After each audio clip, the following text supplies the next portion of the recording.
Hey everybody, how are you?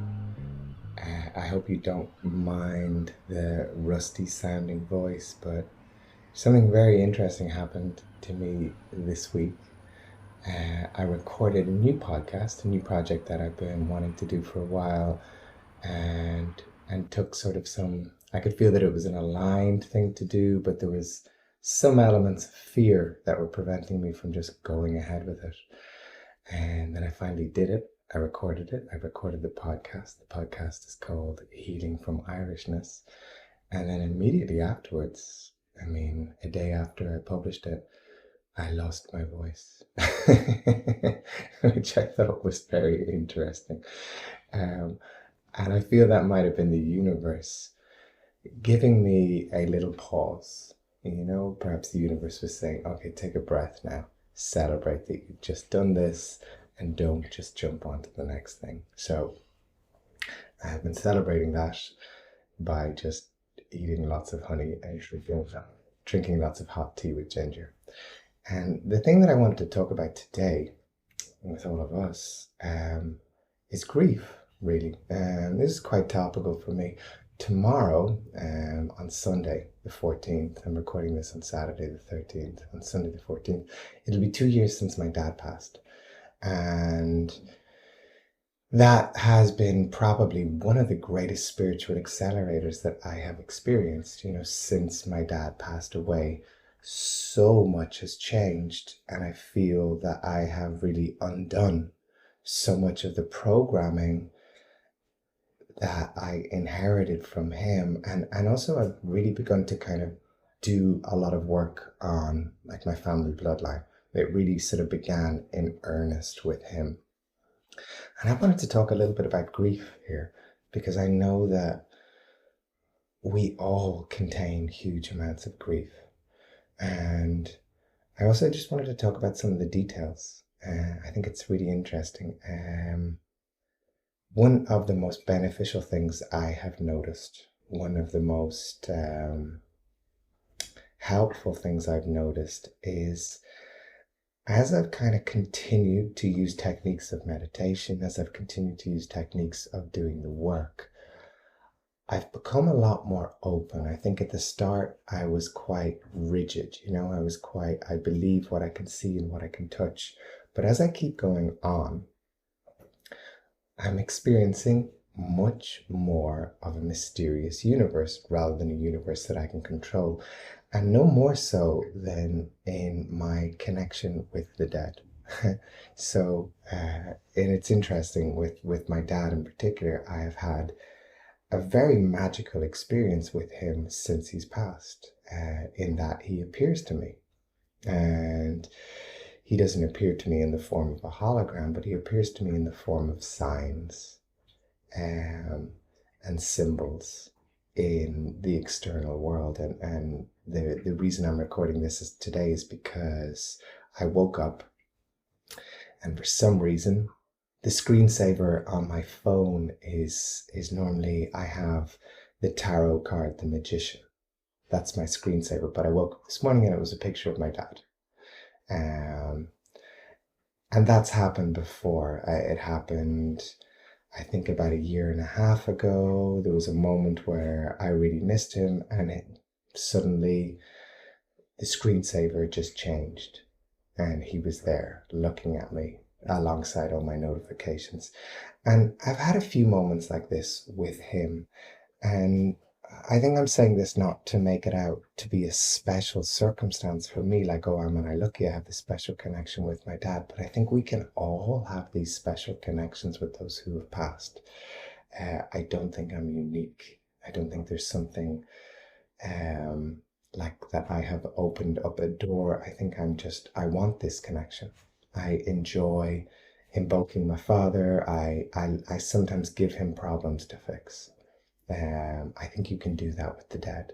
So if there's a situation and it feels beyond me, I'll just, say, Dad, you owe me a few from my childhood. So can you fix this situation for me, please?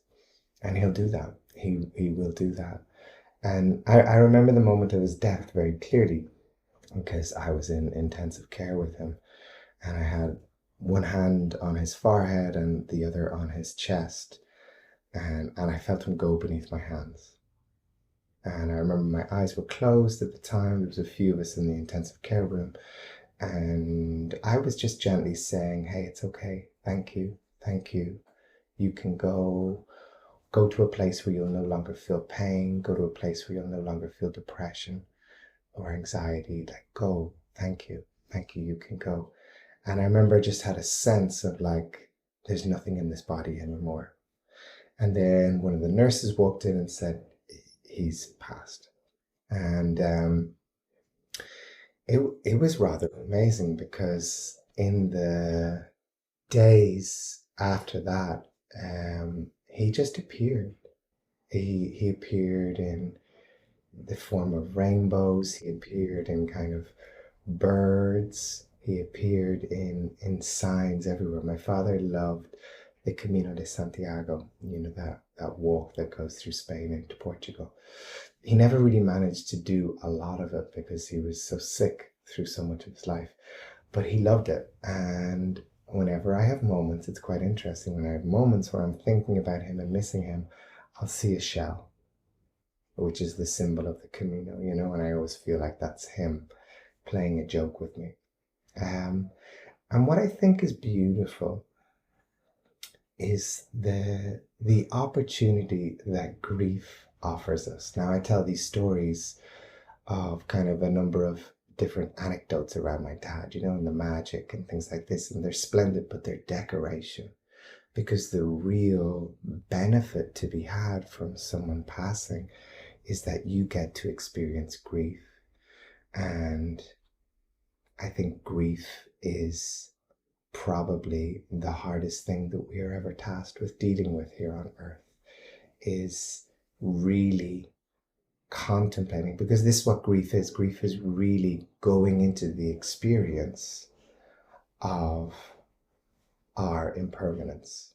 It's opening up and feeling impermanence and the huge weight of impermanence, that everything that we create here, everything that we love here, everything that we do here is just a castle made of sand.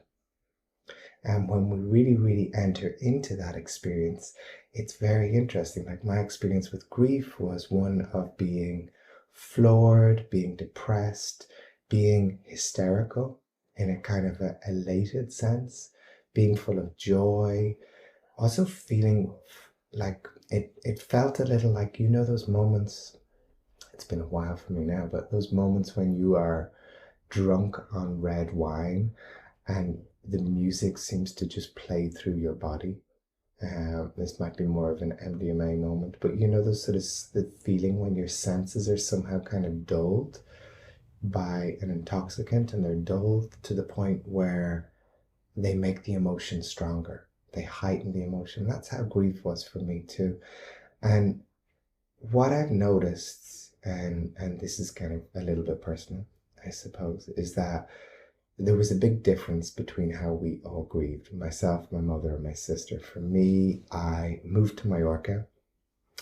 I rented a little home up in the mountains, and I just walked every day. I just walked, and I wrote in my journal, and I meditated. I did all my little things, and I kind of spent a lot of time alone. My mom and my sister they both dived into life again. You know, they were very, very busy. And I feel from that kind of diving into the grief, I kind of came back with so many jewels. I came back stronger, and I came back with so much insight.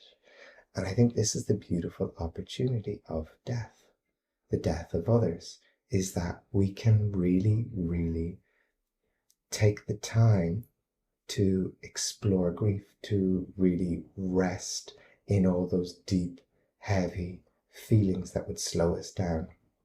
And what it did for me is it seemed to just distill a lot my purpose. Like, a lot of the work that I'm doing right now is all very much connected to Irishness. And that all came from this grieving process.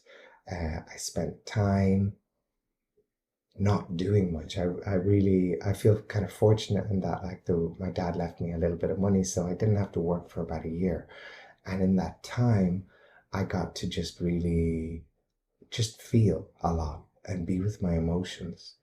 And then through that, I kind of understood what was essential in my life. And I think that's really the gift of grief. Grief connects you to the essential. So often we're involved in the non-essential. Now, this doesn't mean that we have to quit our jobs. It doesn't mean that we have to um, pursue these very ambitious lives, but it does help us to realize, hey, I don't need to hold on to this bitterness. I don't need to hold on to this anger. For me, there was a lot of, at the time, I had a lot of what I would say complicated friendships. Friendships from my time in Berlin when I was very insecure and was looking for, I had outsourced a lot of my confidence to other people.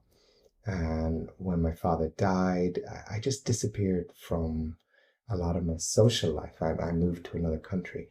And through that, I realized, oh, I know which friends are essential to me, and I know which ones are just propping up my weak confidence. The same thing with like some work that I did. There was some like positions and work that I did that was very much just status connected. I like doing these certain corporate jobs because they sounded very good. Oh, I'm being flown to London to talk to a group of startup shareholders who are workaholics and miserable, but they didn't feed my soul. I didn't really feel that connected in these places. So again, those things dropped away. They weren't essential. And so my experience of grief has been that it has this capacity to accelerate. Witnessing death somehow speeds up your appreciation of life. So, and that experience of grief reminded me that the strongest emotions, the emotions that I perhaps have avoided, just like the deep sadness of the world, like the deep, utter, brutal decay of life, like really being with that and sitting with it, sitting with the irreparable damage caused by trying to find permanence in an impermanent field, like the irreparable damage, the heartache, and really, really sitting with that has made me so much more resilient and appreciative and just less involved, less needy. I have just less skin in the game. So that's all I really wanted to say. And I kind of just maybe an invitation to all of you guys to grieve a little. Tomorrow, Sunday, the anniversary of my dad's death, I will grieve. I don't know what shape that will be in, but I will not avoid feelings. I will keep my day as loose and free and open as possible. All my doors and windows will be open energetically. And when those strong feelings come in, I will welcome them. I won't distract myself with people or with entertainment. I will welcome the feelings. And by welcoming the feelings, they will move through me and process.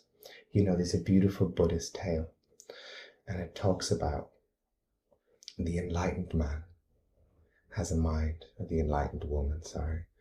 A lot of those old texts were very male-centered. The enlightened woman has a mind which is much like an empty house, so that when the thief comes to take things, there's nothing there to be taken. So, in the same way, I'll keep my mind like an empty house tomorrow, so the feelings can come through, but they've nowhere to sit, they've nowhere to rest, they just pass.